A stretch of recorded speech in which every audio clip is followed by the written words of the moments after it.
3వ అధ్యాయము 34 వచ్చింది. లూకా సువార్త 23:34 వచ్చింది. అందరికీ వందనాలు. నా పేరు శరణ్య. నేను చెప్పబోయే మాట మొదటి మాట, యేసు తండ్రి వీరేమి చేయుచున్నారో వీరు ఎరుగరు కనుక వీరిని క్షమించమని చెప్పారు. లూకా 23:34 వచనం. Thank you. చాలా మంచి సిస్టర్. హల్లెలూయా. మళ్ళీ ఇంకోసారి చదువుకున్నాం.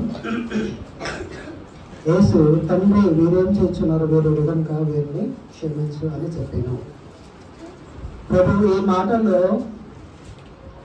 రెండు అర్థాలు, రెండు మాటలు వినిపించబడింది. ఒకటి దేవుడికి ప్రార్థన చేస్తున్నాడు, ఇంకొకటి క్షమాపణ, విజ్ఞాపన, క్షమాపణ. రెండు మాటలు మనం ఇందులో చూస్తున్నాం. ఎందుకు దేవునికి మరి తండ్రికి ప్రార్థన చేస్తున్నాడంటే, నిజంగా దేవుని యొక్క సమస్తం తెలుసు. తల్లిదండ్రులైనటువంటి వారు ఎంత మంచి వాళ్ళైనా కూడా తన తల్లిదండ్రుల ముందు ఆ పిల్లల్ని కొట్టి చంపి బాగా చిత్రంగా చేసే తల్లిదండ్రులు ఎంత మాత్రం కూడా తట్టుకోలేరు. తండ్రి యొక్క హృదయాన్ని ఎరిగినటువంటి యేసు ప్రభు వారు చెప్తున్నటువంటి మాట ఏంటంటే, వీరు ఏం చేస్తున్నారు వీరంగా క్షమించు. దేవుడు ఉగ్ర ఆయన రోషం కలిగినటువంటి వాడు. ఇజ్రాయెల్ నడిపించినప్పుడు ఇజ్రాయెల్ నడిపించినప్పుడు మోషతో చెప్పినటువంటి మాట ఏంటంటే, దేవుడు అనేకమైనటువంటి ఇజ్రాయెల్ వ్యతిరేకంగా ఉన్నప్పుడు మోషను పక్కన జరుగు, వీళ్ళందరినీ కూడా ఆటమార్చి నేను నీ వంశంలో నుంచి నేను కొత్త జనంగా పట్టిస్తానప్పుడు మోషే అన్న మాట ఏంటంటే, ప్రభా నువ్వు ఇట్లా చేసినట్లయితే అందరూ ఏమనుకుంటారంటే ఇజ్రాయెల్ని బయటికి తీసుకొచ్చి దేవుడే చంపేస్తున్నాడు కాబట్టి ఇజ్రాయెల్ మీ దేవుడు గొప్పవాడు కాదు అని నీకు అవమానం వస్తుంది. ఒకవేళ అట్లా చేస్తే ముందు నన్ను చంపని ఆయన మోషే చెప్పినట్టు మనం చూస్తాం. ఇక్కడ దేవుడు కూడా, యేసు ప్రభు కూడా అట్లనే ఏంటంటే ఎట్లా అంటే ఎవరు కూడా నశించిపోకుండా ఉండాలని దేవునికి ఉద్దేశంతో తండ్రి ప్రార్థన చేస్తున్నాడు. వీళ్ళని క్షమించు తండ్రి, వీళ్ళని క్షమించు, వీళ్ళు ఏం చేస్తున్నారు వీళ్ళని క్షమించు. నిజంగా క్షమించు అనేటువంటి మాట ఏంటంటే, దేవుడు ఎప్పుడైనా సరే ఆయన మాట తప్పినవాడు కాదు. ఆయన ఏదైతే మాట ఇస్తాడో అది నెరవేరుస్తాడు. మన దేవుడు అలాంటి దేవుడు. ఈ లోకంలో చూస్తే గందరగోళంగా చాలా ఉన్నాయి.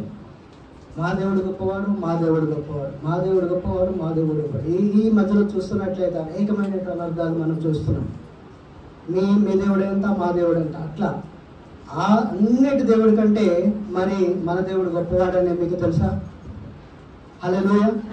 మన దేవుడు ఎలాంటి దేవుడు అంటే, సర్వ సృష్టిని సృజించినటువంటి దేవుడు.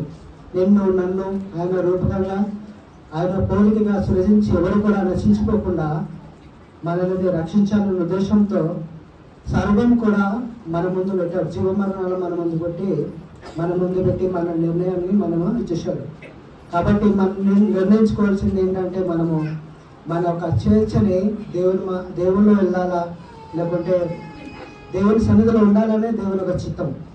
కాబట్టి ఎందుకోసం ఆయన క్షమించు అని దేవుడు ప్రార్థన చేస్తున్నాడంటే, నిజంగా దేవుడు క్షమించకపోతే మనం ఇప్పటి వరకు ఉండలేము. యేసు ప్రభు రోమ సామ్రాజ్యం అంటే వారు ఒక్కసారి వాళ్ళని సిలువ వేశారేమో, కానీ మనము ప్రతిరోజు సిలువ వేస్తున్నాం తెలుసా?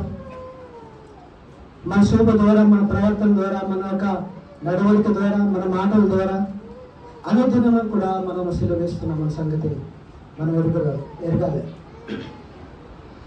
అలాంటి సమయంలో కూడా మనల్ని ఎంతో శ్రమించి ఈ సమయంలో మనం ఇట్లా ఉన్నామంటే నిజంగా దేవుడు మన పట్ల కూడా ఎంతో శ్రమిస్తున్నాడు. దేవుడిని ప్రార్థన చేస్తున్నాడు మన కోసం.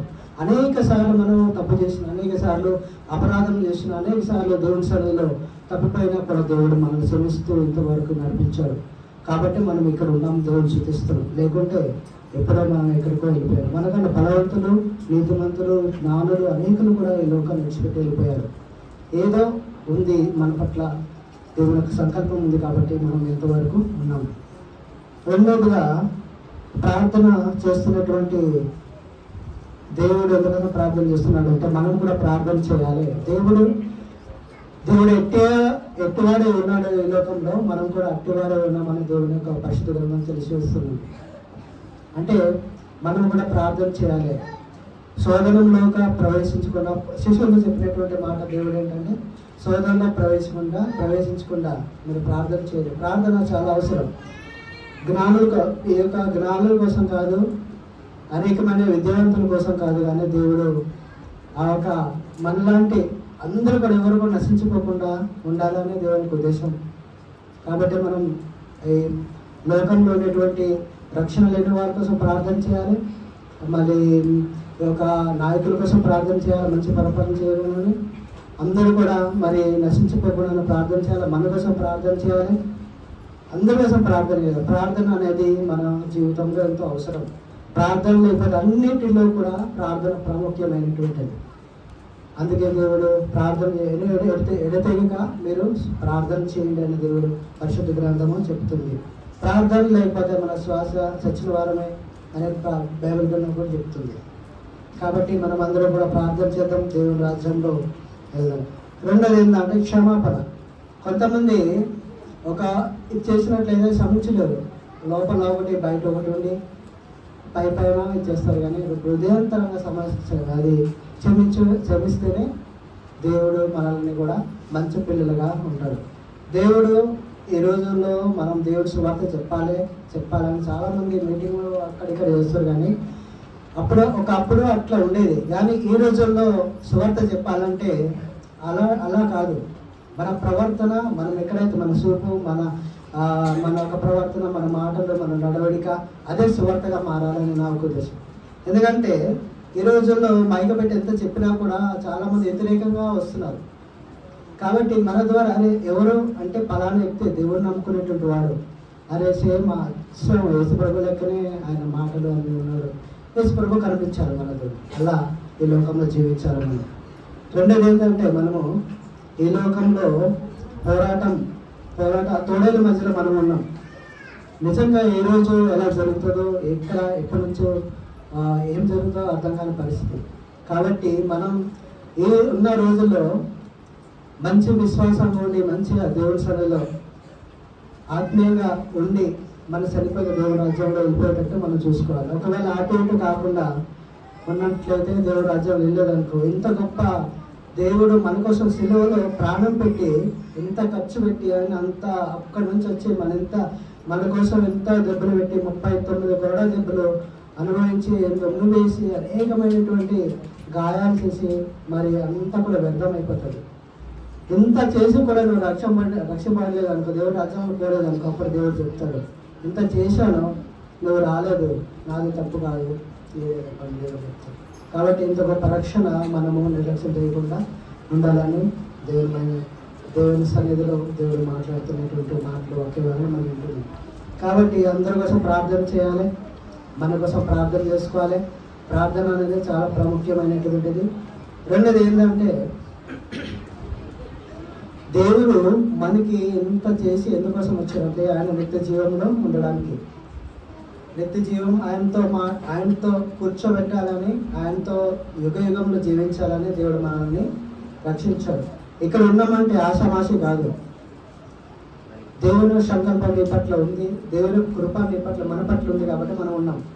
దేవుని యొక్క సంకల్పం లేకుండా మనం ఇక్కడ లేము. అనేకులు ధనవంతులు, అనేకులు విద్యావంతులు ఉన్నారు, కానీ వాళ్ళు ఏదో చేస్తున్నారు, వాళ్ళ సంకల్పం లేదు. దేవుని కృప అది మనం ఉన్నామంటే. కాబట్టి దేవుని సంపాదించుకున్నాం కాబట్టి మనం ఇక్కడ ఉన్నాం. ఇంత గొప్ప ఇక రక్షణని మనము నిర్లక్ష్యం చేయకుండా మనము దేవుని యొక్క అడుగుజాడలో నడవాలని ఉద్దేశిస్తాను. ఇక రెండోది ఏంటంటే చుట్లు ఆయన వస్త్రములను చుట్లు వేశారంట.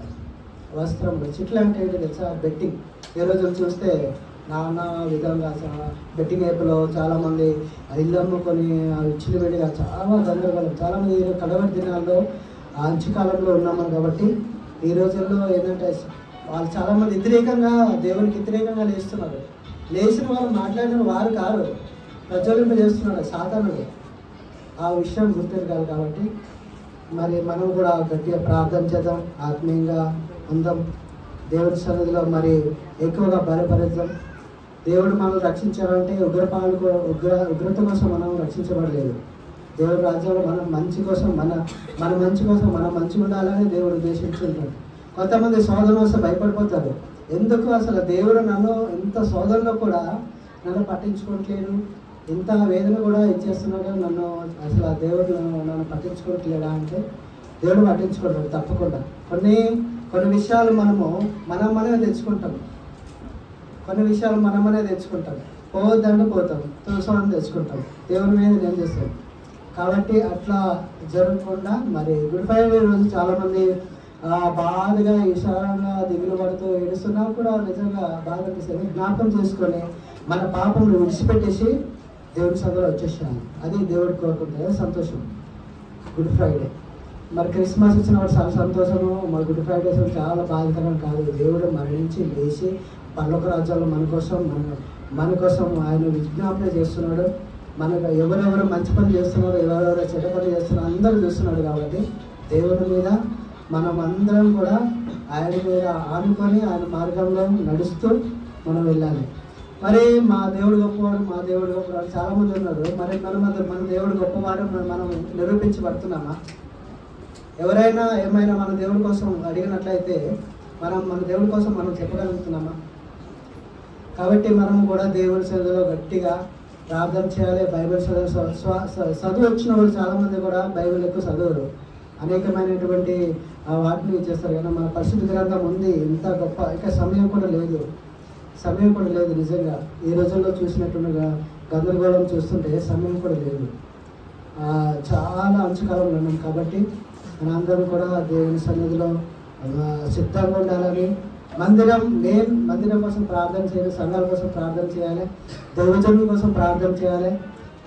మరి దైవజనులు అనేకులు ఐక్యత కలిగి ఉండాలని, విశ్వాసులు ఐక్యత కలిగి ఉండాలని ప్రార్థన చేయాలి. ప్రార్థన ఒక విజ్ఞాపన కోసం.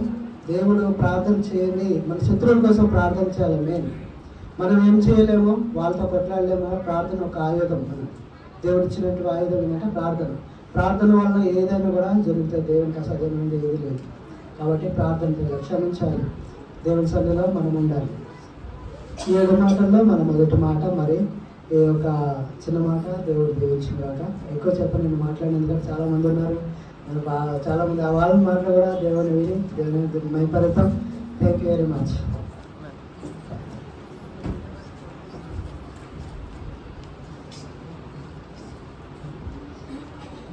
హల్లెలూయా. 2 మాటలు చెప్పాడు. ఏంటి నేను చెప్తున్నప్పుడు అక్కడే మొదటి మాటలో 2 విషయాలు గుర్తు చేసుకోండి అని చెప్పాడు బ్రదర్. ఏం చెప్పాడు? ప్రార్థన, క్షమించడం. ఫస్ట్ మాట కాబట్టి భలే విన్నారు మీరు. ఇంకా మిగతా 6 మాటలు కూడా ఎట్లా చెప్తారు అది చూస్తాం. నిజమే, ప్రార్థన, క్షమాపణ మన జీవితంలో చాలా అవసరం. తండ్రి అన్నాడండి, అదే ప్రార్థన. తండ్రి అని కేకవేయడమే ప్రార్థన. ఎందుకు? సహాయం కొరకు. వీరేం చేస్తున్నారో మీరు ఎరుగరు కనుక వీరిని క్షమించము అంటే ముందుగానే యేసు ప్రభు క్షమించి మళ్ళీ తండ్రికి కూడా నువ్వు కూడా క్షమించు ప్రభువా, క్షమించు తండ్రి అని చెప్పి విజ్ఞాపన చేస్తుంది. కనుక మరి ప్రియులారా, ప్రార్థన, క్షమాపణ మన జీవితంలో చాలా అవసరమైన విశ్వాసకి ఈ 2 చాలా బలమైనవి, శక్తి కలిగినవి. ప్రపంచంలో క్షమించడం అనే మాట చాలా శక్తి కలిగిందండి. కాబట్టి గుర్తు చేసుకోండి. ఇంకా అంతకంటే మనం ఎక్కువ వెళ్ళాం. బ్రదర్ 11 నిమిషాలలో ముగించాడు. చాలా థ్యాంక్స్. మరి ఇంకెంతమంది వాళ్ళు 10 నిమిషాలు 15 నిమిషాలు వాడుకుంటారు. నిజంగా ఇచ్చిన టైంలో క్లోజ్ చేసి సింపుల్గా 2 మాటలు ప్రార్థన, క్షమాపణ అర్థమయ్యేటువంటి చెప్పాడు. ఆయన వరిస్తూ బ్యాక్గ్రౌండ్ అంటే కొంచెం తెలుగు తడబడుతూ మాట్లాడు, మిగతా వాళ్ళు బాగా మాట్లాడతారు. కాబట్టి దయచేసి శ్రద్ధగా వినండి. మాట్లాడే వాళ్ళు ఎవరు టెన్షన్ పడద్దు, అంత మన వాళ్ళే. ఇప్పుడు అందరూ ఉన్నారు కదా చెప్పి భయపడదు. కాబట్టి అందరూ దేవుని సన్నిధిలో ఉన్నారు, అంతమంది ఉంది. కాబట్టి దయచేసి ఎవరు టెన్షన్ పడకండి. ఈ సమయంలో ప్రార్థన చేసుకుందాం. సహోదరి స్వర్ణ ముందుకు వచ్చి ఈ మాట మొదటి మాటను బట్టి ప్రార్థన చేస్తాం. అందరూ కళ్ళు మూసుకుందాం.